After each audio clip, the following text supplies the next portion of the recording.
Most people think all cash advance apps work the same, and that mistake can cost you money and stress. Because in 2026, apps like Current and Dave are built very differently, even if they look similar on the surface.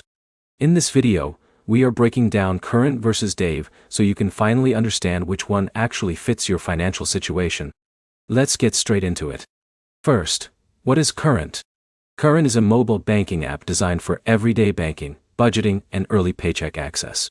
It focuses on giving users a full banking experience with spending tools, savings features, and direct deposit benefits. Now what about Dave? Dave is a financial app focused more on small cash advances, budgeting support, and helping users avoid overdraft fees. It is not trying to replace a full bank account as strongly as Current does. Now here's where it gets interesting.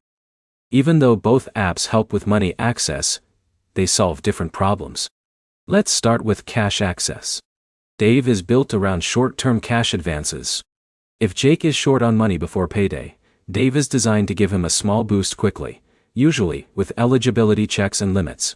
Current also offers early direct deposit and overdraft protection, but it is more structured around your main banking activity rather than emergency-only cash needs.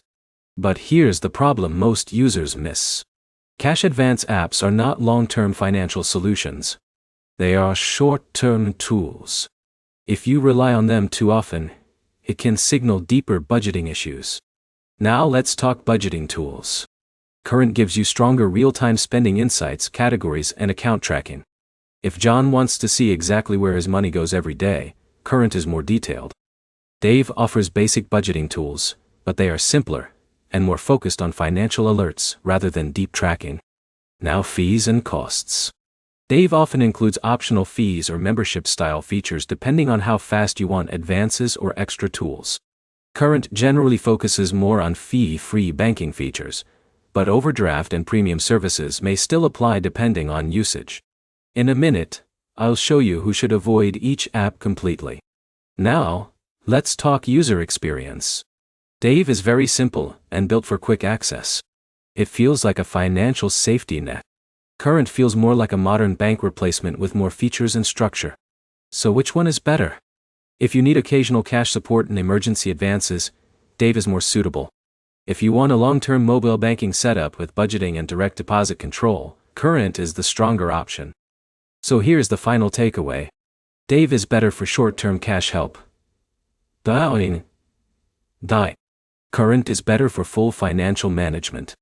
And the smartest users often use tools like these only as support, not dependency. If this comparison helped you, like the video, comment which app you use, and subscribe for more clear finance breakdowns in 2026.